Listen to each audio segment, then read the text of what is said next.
네, 이번에는 취재기자와 함께 또다시 예고가 된 극한호우의 원인과 전망 자세하게 알아보도록 하겠습니다. 김민경 기상재난 전문기자 현재 스튜디오에 나와 있습니다. 어서 오세요. 안녕하세요. 네, 불과 사흘 전에도 큰 비가 내렸었는데 또다시 폭우가 내렸거든요. 계속해서 좀 반복이 되는 것 같아요. 네, 지난번에는 태풍이 남긴 비구름이 남부에 많은 비를 뿌렸다면 이번에는 북쪽에서 내려온 차고 건조한 공기가 주요 원인입니다. 이 비구름의 이동을 볼 수 있는 레이더 화면 준비했습니다. 화면 보실까요? 당초 수도권에는 출근 시간대에 강한 비가 예상됐었는데요. 이 찬 공기의 세기와 이 강도가 다소 약하게 진행이 되면서 지금은 속도가 조금 낮아지면서 늦게 남아 있습니다. 지금은 이렇게 수도권과 강원을 중심으로 남북으로 좁고 동서로 긴 띠 모양의 비구름대가 위치해 있는데요. 이 비구름대의 영향으로 이른 아침에 강원도 철원에는 시간당 51.5mm의 극한 호우가, 그리고 오후 1시쯤에는 경기도 포천에도 1시간에 49mm의 폭우가 쏟아지기도 했습니다. 이 북쪽에서 내려오는 차고 건조한 공기와 남쪽에서 올라오는 뜨겁고 습한 공기, 그러니까 성질이 다른 두 공기가 부딪히면서 비구름이 발달한 겁니다. 네, 조금 전에 언급을 해주셨는데 이제 북쪽에서 차고 건조한 공기가 이렇게 내려오고 있다고 하셨잖아요. 갑자기 이렇게 그런 부분이 발생한 이유는 뭡니까? 네, 우리나라 북쪽 상공에 정체하고 있는 저기압이 이 톱니바퀴 돌듯이 회전하면서 차고 건조한 공기를 계속 내려보내기 때문인데요. 네. 일기도 화면 보실까요? 대기 상층 5km 부근 일기도입니다. 일본 홋카이도 서쪽 부근에 보이는 이 L자 표시가 저기압인데요. 저기압이 이렇게 시계 반대 방향으로 계속해서 회전하게 되면서 저기압의 후면을 따라 차고 건조한 공기가 우리나라로 내려오는 건데요. 네. 정오 무렵에 기상청의 분석 결과 이 찬 공기가 여기 백령도 부근까지 내려온 상태인데요. 이 공기가 점차 더 강해지게 되면서 비구름을 이렇게 남쪽으로 내려보낼 걸로 보입니다. 또 걱정되는 부분인데 오늘 밤은 남부에 강한 비가 집중된다면서요? 네, 그렇습니다. 앞서 설명드렸듯이 이 차고 건조한 공기가 점차 강해지면서 비구름을 남쪽으로 밀어내겠는데요. 네. 이 비구름이 밤 사이에는 남부지방에 강하게 영향을 줄 걸로 보입니다. 다만 강수 시기에는 변동성이 조금 있는데요. 일기도 화면 다시 보겠습니다.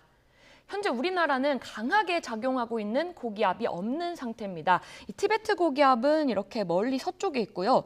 이 북태평양 고기압도 이렇게 일본 남동쪽으로 멀리 밀려난 상태입니다.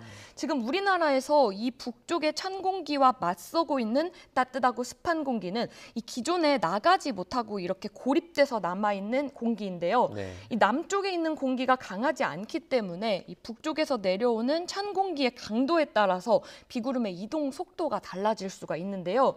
이 찬 공기의 세기가 예상보다 강하면 비구름은 빠르게 남쪽 해상으로 밀려날 수가 있고, 그렇지 않으면 내일 새벽에서 아침까지 남아서 이렇게 남부지방에 영향을 줄 걸로 보입니다. 최근에 한평이나 무안을 보면 1시간에 140mm가 넘는 정말 기록적인 폭우가 쏟아지기도 했잖아요. 다시 반복될 수도 있을까요?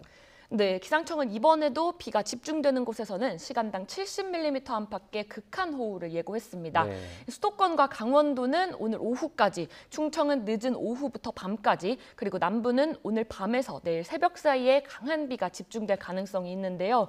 이 예보된 강수 강도는 시간당 70mm 안팎이지만 이 선형 강수대의 특성상 강한 비구름이 특정 지역에 머물게 되면 1시간에 80, 90, 100mm 이상 쏟아질 가능성 이번에도 충분히 있습니다.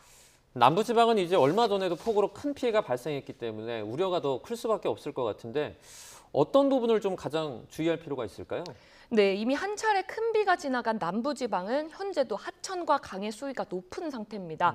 하천이나 강가 등 물가 주변에는 절대 접근하지 말아야 하고요. 네. 이 지하 주차장이나 저지대에 주차된 차량은 미리 안전한 곳으로 옮겨두는 게 필요합니다. 또 많은 비로 산사태 피해 우려도 굉장히 큰 상황인데요. 현재 전국이 산사태 위기경보 경계 단계이고 특히 경기 남양주와 가평, 포천, 그리고 광주와 전남 한평, 대구와 경북 고령에는 산사태 주의보도 내려져 있습니다. 산사태는 무엇보다 빠른 대처가 가장 중요한데요. 경사면에서 갑자기 물이 솟거나 나무가 쓰러지면 산사태 징후일 수 있으니 즉시 피해야 합니다. 또 폭우 속에서는 무리하게 이동하기보다는 고지대로 올라가서 구조를 기다리는 게 더 안전합니다. 네, 조금 전에 설명 들은 부분 주의하시길 좀 바라겠고요. 이번 비는 언제쯤 좀 그칠까요? 네, 화면 보실까요? 이 비구름은 오늘 늦은 오후나 밤에는 이렇게 충청과 남부로 내려가서 영향을 주겠고요. 내일 새벽쯤이면 이렇게 전남과 경남을 제외하고는 대부분 그칠 걸로 보입니다. 이 동쪽 일부 지역은 내일 낮에 이렇게 다시 비가 내리는 곳이 있겠는데요. 하지만 늦은 오후부터는 이렇게 전국 대부분 지역에서 비가 그칠 전망입니다.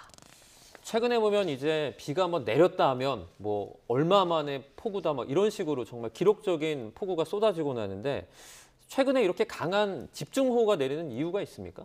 네, 대기 중에 수증기가 무척 많기 때문입니다. 최근 날씨를 보면 강한 폭염과 폭우가 번갈아 나타나는 극단적인 날씨가 반복되고 있습니다. 이 기온이 오르면요, 이 대기가 수증기를 품을 수 있는 그릇의 크기가 커지거든요. 또 해수면 온도 역시 지난달 평균 24.6도로 최근 10년 중에 가장 높았습니다. 이 해수면 온도가 높으면 그만큼 바다에서 증발되는 수증기 양도 많아지게 됩니다. 이 대기 중에 수증기가 많다는 건 그만큼 비구름을 만들 수 있는 재료가 충분하다는 뜻인데요. 이 작은 자극만으로도 이 비구름이 폭발적으로 발달하면서 단시간에 강한 비, 그러니까 집중호우가 쏟아지게 되는 겁니다.